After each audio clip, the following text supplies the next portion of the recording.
प्यारे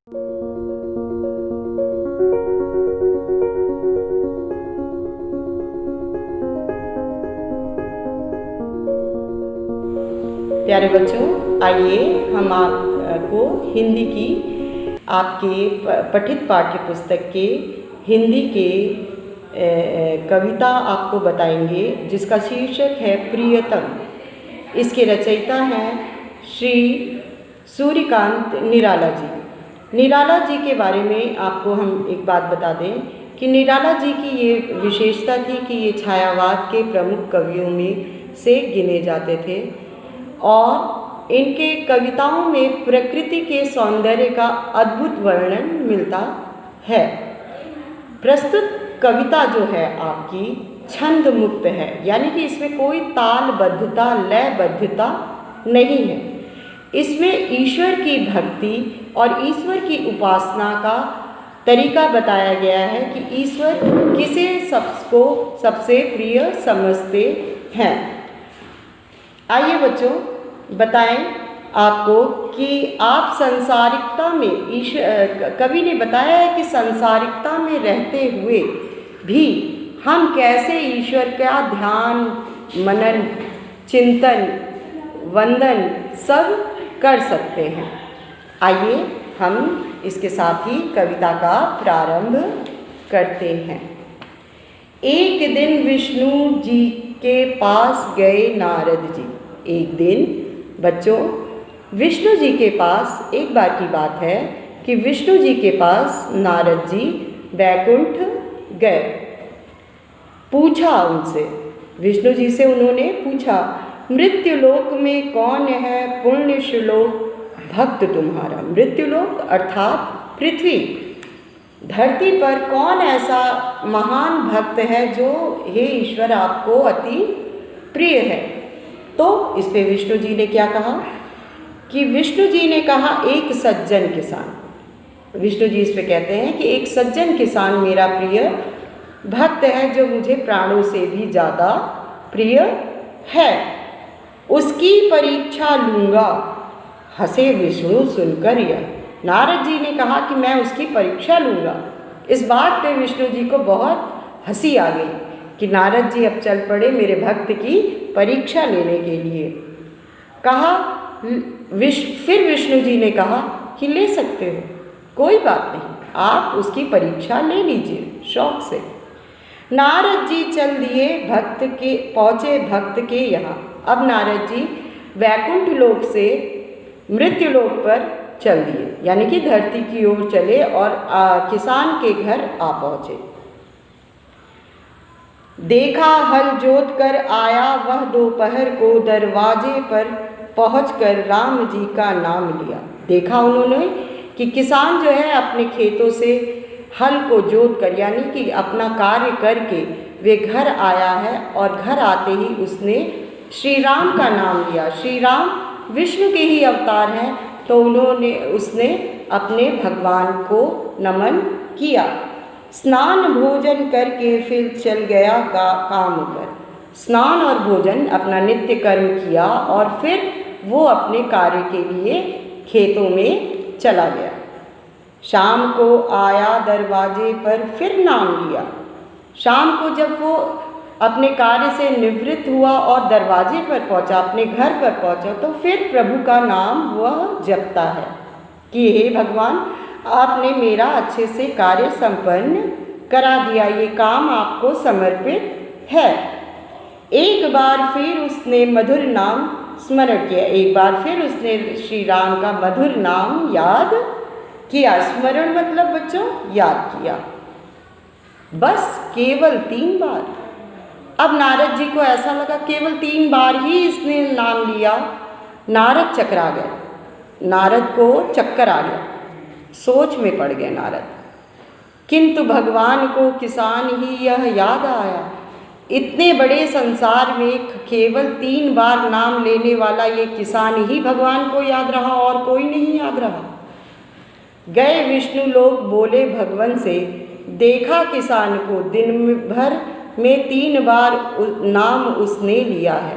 कहा जब वो बैकुंठ गए और गए तो उन्होंने विष्णु जी से कहा कि देखा मैंने आपके किसान को, उसने सिर्फ 3 बार ही आपका नाम लिया है। बोले विष्णु, नारद जी अवश्य दूसरा काम आया है। अब इतने पे विष्णु जी मुस्कुराए और बोले, नारद जी मेरे पास एक काम आ गया है, तुम्हें छोड़कर कोई और नहीं कर सकता। साधारण विषय यह कहे कि हे नारद मुनि, आपके अलावा यह कार्य कोई और कर ही नहीं सकता है। बहुत साधारण सा विषय है, आपको यह करना बाद में इस बात पे विचार किया जाएगा कि वो मेरे 3 बार नाम लेता है, 4 बार लेता है, दिन भर लेता है कि क्या करता है। तब तक यह आवश्यक कार्य आप पूरा कीजिए। मतलब कि आप ये कार्य जो हम आपको दे रहे हैं इसको तब तक आप पूर्ण करके आइए, तब हम आपसे आगे इस मसले पे बात करेंगे। लेकर प्रदक्षिणा कर आइए भूमंडल की, ध्यान रहे सविशेष, एक बूंद भी इससे तेल न गिरने पाए। कह रहे हैं विष्णु जी प्रदक्षिणा मतलब भ्रमण या घूमना, परिक्रमा करना।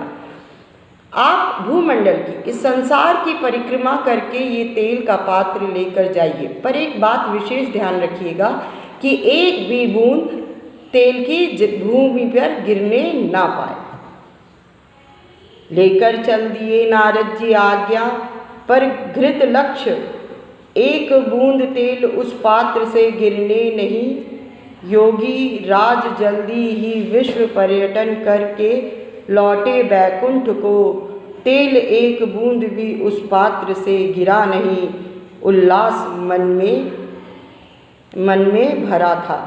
अब नारद जी विष्णु जी की आज्ञा लेकर चल दिए और बड़े ही ध्यान से तल्लीनता के साथ उस तेल का पात्र लेकर विश्व भ्रमण पे चल दिए, यानी कि विश्व को घूमने के लिए या प्रदक्षिणा करने के लिए चल दिए।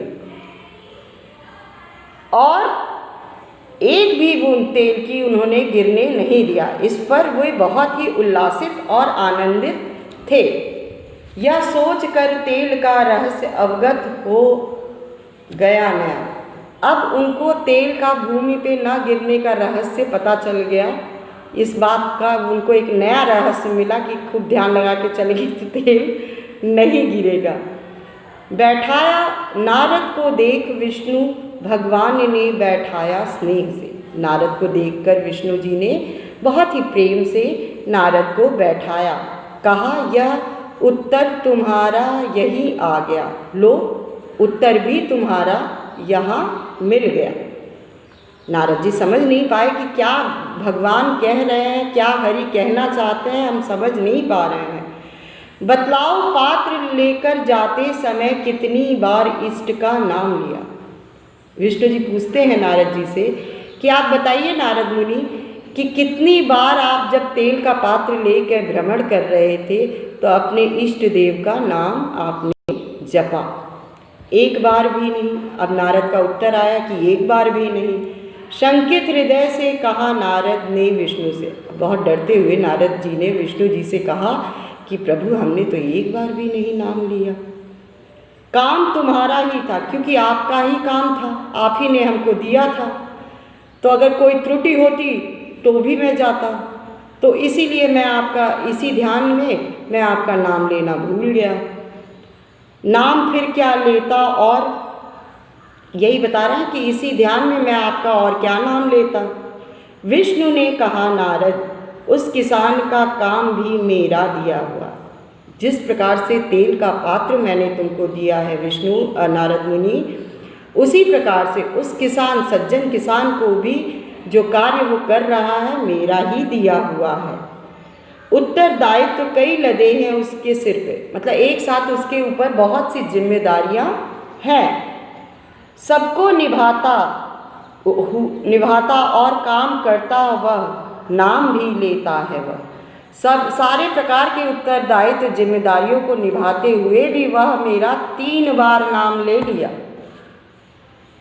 इसीलिए वह मेरा प्रियतम है, इसीलिए वह मेरा स्वामी है। भगवान अपने भक्त के वशीभूत होते हैं। जो भक्त प्रेम से भगवान में तल्लीन हो जाता है। यानी कि इस कविता के माध्यम से ये कहने की कोशिश की गई कि आपका काम सर्वोपरि है। ऐसा नहीं कि आप माला दिन भर जपेंगे तो भगवान खुश हो जाएंगे, नहीं, ऐसा नहीं है। साथ में आप अपना कार्य भी करते रहिए और ईश्वर को ध्यान में भी रखे रहिए। सारे अपने कार्यों को ईश्वर को समर्पित करके जब आप अपना कोई कार्य करेंगे तो वो पूर्णतः सफल होगा।